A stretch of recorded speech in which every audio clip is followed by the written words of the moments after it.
जब आप interview panel के सामने बैठो you are very comfortable and very confident. नाम क्या है टेस्ट का? Personality test. It is a test of your personality, it is not a test of your knowledge. ये मुझे ऐसी चीज पूछ ली है जो मैंने पूरी जिंदगी इंतजार करा है। अगेन मैं क्रिकेट की एनालॉजी लेता हूं फॉर दोज ऑफ यू जिसने वीरेंद्र सहवाग को बैटिंग करते हुए देखा, तो ऑफ स्टंप के बाहर बॉल मिलेगी, his eyes will light up and he will thrash that ball outside the boundary. Pride of having qualified means and the pride of representing your family. For some people it might be representing your district. You might be the only one in your entire district जो interview के लिए appear कर रहे हैं। Good afternoon everyone. जय Hind. How are we doing? Interview वाले परेशान हैं? किसी को कोई दिक्कत तो नहीं है? कंफ्यूजन, नर्वसनेस है? कब है इंटरव्यू आपका? ठीक है, तो will not keep a session very long. हम बात करेंगे कि इंटरव्यू क्या चीज है and what exactly is being tested, और क्या चीजें हैं जो दिमाग से निकालनी है बाहर, सो दैट जब आप इंटरव्यू पैनल के सामने बैठो you are very comfortable and very confident. नाम क्या है टेस्ट का? Personality test. It is a test of your personality, it is not a test of your knowledge. जो शायद कई बार बहुत सारे लोगों ने आपको बताया भी होगा। तो एक चीज दिमाग में रखिए कि it is not a test of your knowledge और the depth of your knowledge. अगर नॉलेज का टेस्ट था that you have already qualified, आप मेंस क्वालिफाई करके ही इंटरव्यू में बैठ रहे हैं। नाउ समझने की जरूरत है कि पर्सनालिटी टेस्ट में क्या चीजें हैं जो आपसे पूछी जाएंगी, या क्या चीजें हैं जिसके बेसिस पे आपको जज किया जाएगा। ज्यादा मुश्किल सवाल नहीं है ये, it is a very easy thing to answer अगर आप अपने आप को वहां से उठा के यहां पे ले आएंगे। इट मींस जस्ट इमेजिन कि यू आर द इंटरव्यूअर। अपने आप को इंटरव्यू के पैनल में इमेजिन करिए। In the period of next 3 to 4 months, the first interview starts on 7th of January। अगले 3 या 4 महीने का जो पीरियड है, आई थिंक 17th को लास्ट है, तो ये 3.5-4 महीने का जो पीरियड है, you will be conducting, imagining that you are the interviewer. आप लगभग 400-500 स्टूडेंट्स का इंटरव्यू लेंगे, ऑल 400 and 500 कैंडिडेट्स जिन्होंने मेंस क्लियर करा है। मेंस क्लियर करा है तो सब सीरियस कैंडिडेट्स ही होंगे। मेंस प्रीलिम्स क्लियर हो सकता है नॉन सीरियसली, मेंस थोड़ा मुश्किल है। तो पहली चीज है सब लोगों ने मेंस क्लियर करा है। दूसरी चीज है everyone is reading the same set of newspapers. May be थोड़ा बहुत somebody might be reading 2, somebody might be reading 1 and somebody might be reading 3, but broadly knowledge levels सबके सेम ही होंगे। It will not be that somebody is having so much depth in knowledge, maybe optional में हम कह सकते हैं किसी ने का ज्योग्राफी ऑप्शनल है तो he'll be having geography with respect knowledge with respect to geography। किसी का PSIR है, he will be having specific knowledge with respect to the small details of international relations, but उसको छोड़ के सबका नॉलेज लेवल ऑलमोस्ट 19-20 डिफरेंस से ज्यादा नहीं होगा। तो वो क्या फैक्टर्स रहेंगे, imagining that you are the interviewer, जिसके बेसिस पे आप कैंडिडेट्स को जज करेंगे। जस्ट इस चीज के बारे में सोचिए। इंटरव्यू आपका शुरू हो जाता है द मोमेंट आप दरवाजा खोल के बोलते हैं सर मे आई कम इन या मैम मे आई कम इन।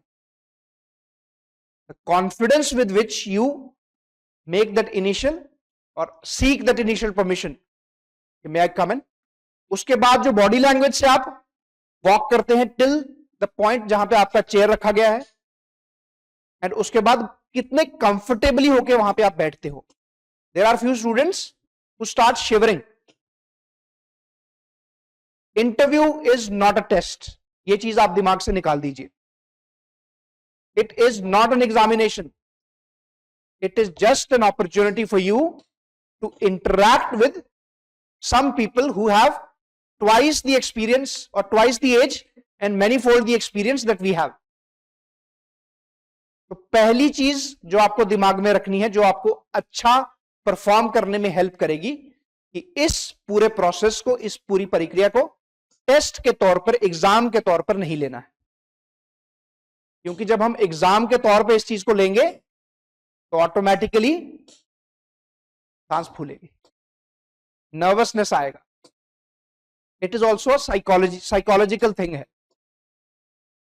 जो लोग क्रिकेट खेलते हैं उनको पता होगा नेट प्रैक्टिस करने में कोई दिक्कत नहीं है, लेकिन जब ग्राउंड में जाते हैं, आसपास क्राउड दिखता है, then you start getting nervous. तो पहला लेसन ये है कि this is not an examination, this is just an opportunity for you to interact with somebody. दूसरी चीज है, this somebody, some people will tell you कि ये बोर्ड नंबर देता है, ये बोर्ड नंबर नहीं देता है। Leave all that behind you. All boards are there to help you. Every member of the UPSC, जो भी आप पैनल में होंगे, they want you to succeed. They don't know you personally and they have no grudges against you. उनका एक ही काम है, आपकी पर्सनालिटी को जज करके what you deserve, that is what you get. Unless you make a blunder in terms of कोई moral question है जिसपे आप बिल्कुल गलत स्टैंड ले लेते हैं, या कोई कॉन्स्टिट्यूशनल वैल्यूज रिलेटेड क्वेश्चन है जिसपे आप कुछ ऐसा बोल देंगे, otherwise they are there to help you. तो ये भी नहीं सोचना है कि वो लोग आपको ग्रिल करने के लिए वहां बैठे हैं। No, they will first make you comfortable. जैसा ही आप चेयर पे बैठेंगे, they will ask you please make yourself comfortable. Comfortable का मतलब ये नहीं है कि बिल्कुल आपको चेयर पे रिलैक्स्ड होके बैठ जाना है। You have to maintain the basic decorum. Basic decorum में क्या है, बिल्कुल चेयर के साथ लीन होके नहीं बैठना है। Just keep some distance apart so that your back is straight. You are the youngsters of this great country. You can not have already a broken spine like me. ठीक है, तो पहली चीज है confidently walk till the point of the chair, और उसके बाद they will automatically tell you to get yourself seated down. If they do not tell you, just very humbly seek permission, sir, please may I sit, या ma'am may I please sit. Greet them and sit, and then your actual interview starts. Initial जो 10-15 seconds होते हैं या 20 seconds होते हैं, 30 seconds for somebody, and for somebody it might be 1 minute. We feel that anxiety, or not even anxiety, but a little rise in our heartbeats. That is absolutely normal. Aim है कि वो जो duration है, जिस duration के लिए heart beat बढ़ेगा हमारा, उस ड्यूरेशन को कम करना है। That how is that going to happen? जितना ज्यादा आप अपने दिमाग को ये समझाओगे, जो हमने फर्स्ट चीज आज डिस्कस करी, कि this is not an examination, exam की तरह इसको कंसीडर करोगे तो it is only going to backfire. क्योंकि at the end of the day, क्योंकि you are the interviewer now, आप उस इंसान को ज्यादा नंबर दोगे जिसके साथ बात करके यू फील रियली नाइस। जब आपका इंटरव्यू समाप्त होता है, तो अगर उस कैंडिडेट के जाने के बाद आप ये बोल पाते हो कि इस कैंडिडेट के साथ बात करके मजा आ गया, that is when you will get good marks. And how will that happen? क्योंकि नॉलेज तो सबका सेम है। What are the things that we need to focus upon? First and the most important is your honesty. ये एक ऐसी चीज है जो नॉन नेगोशिएबल है। We can not negotiate on that. But आपका सवाल होगा कि कैसे, उनको कैसे पता चलेगा कि हम ऑनेस्ट नहीं हैं?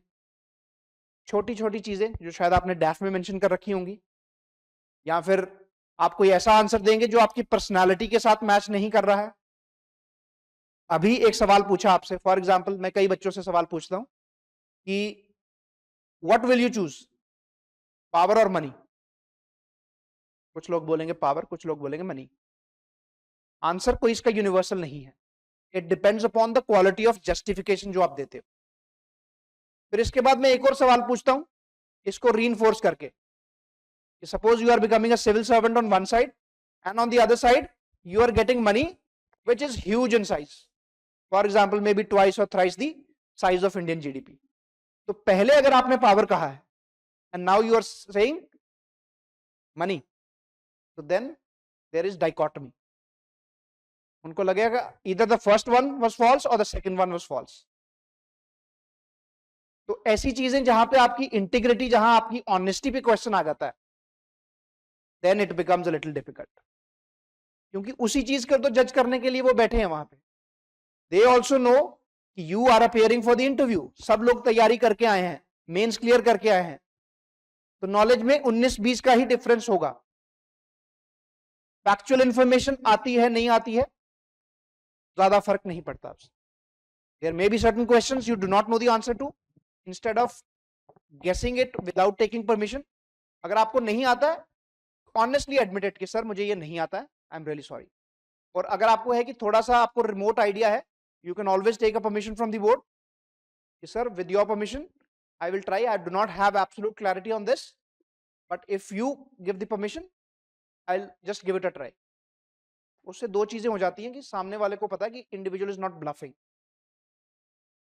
कई बार फैक्चुअल इंफॉर्मेशन में भी हम ये कर देते हैं, हमें नहीं पता है but just we shoot in the dark कि सही हो जाए.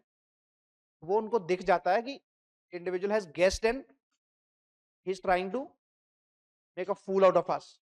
जब वो ऑनेस्टी आपकी क्वेश्चन में आ जाती है, then things can be little difficult. पहली चीज है ऑनेस्टी, उस पर कोई कॉम्प्रोमाइज नहीं. Second, both answers are correct. You can choose power also, you can choose money also. Like what situation, if you can just clarify?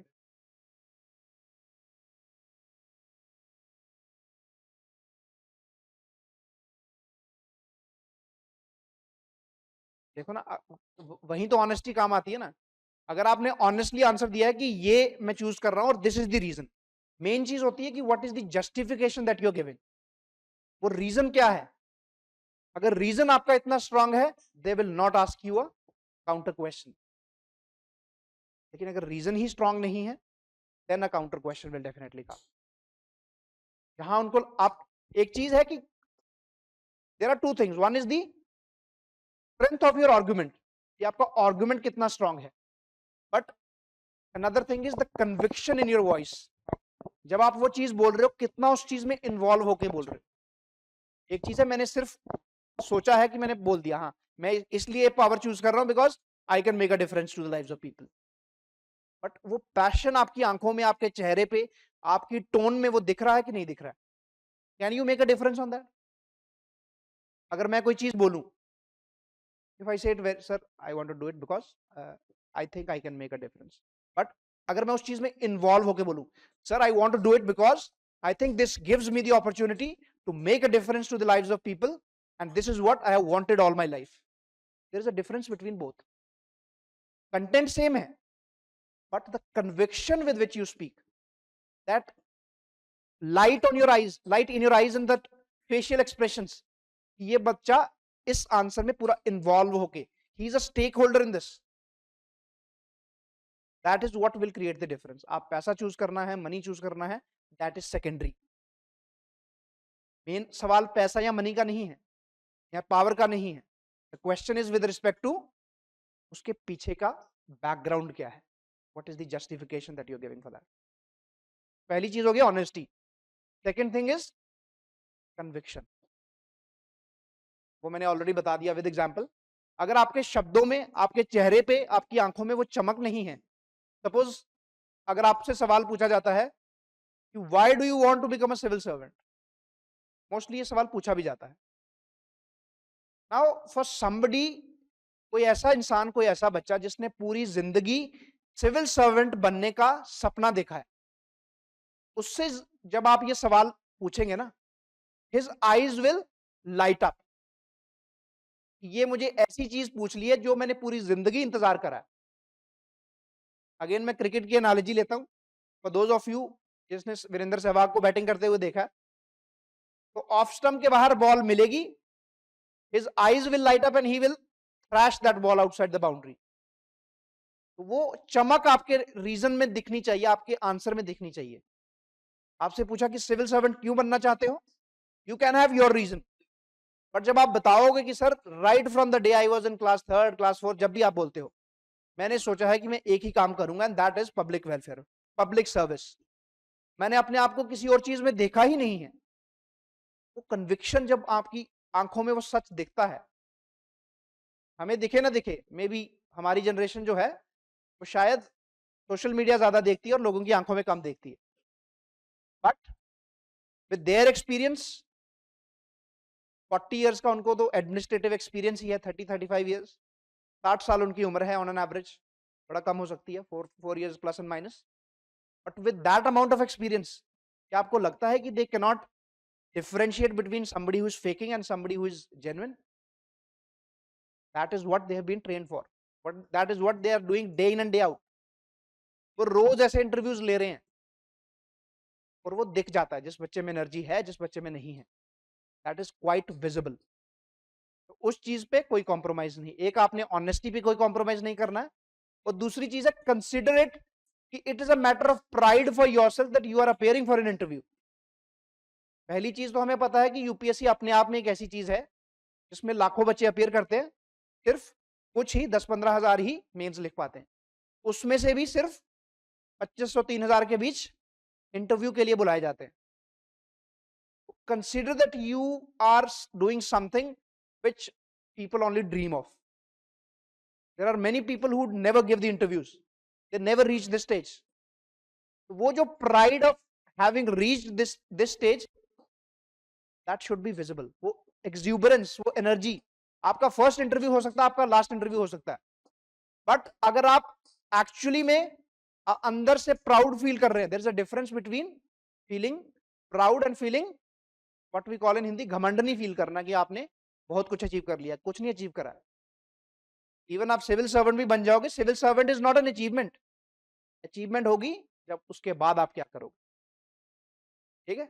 But that pride of having qualified mains and the pride of representing your family, for some people it might be representing your district, you might be the only one in your entire district जो interview के लिए appear कर रहे हैं, तो उस चीज को एक्चुअली फील करना, feel the thrill, the pride and the energy.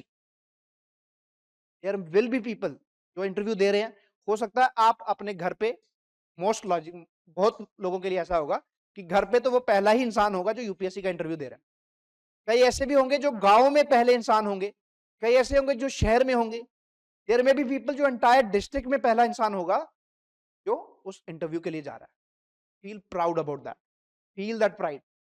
जब वो अंदर से खुशी होगी और अंदर से आपको, जिसको हिंदी में बोलते हैं गर्वान्वित महसूस होगा, तो एनर्जी और एक्सुबरेंस और वो जो कन्विक्शन की बात मैं कर रहा था वो ऑटोमेटिकली आएगी,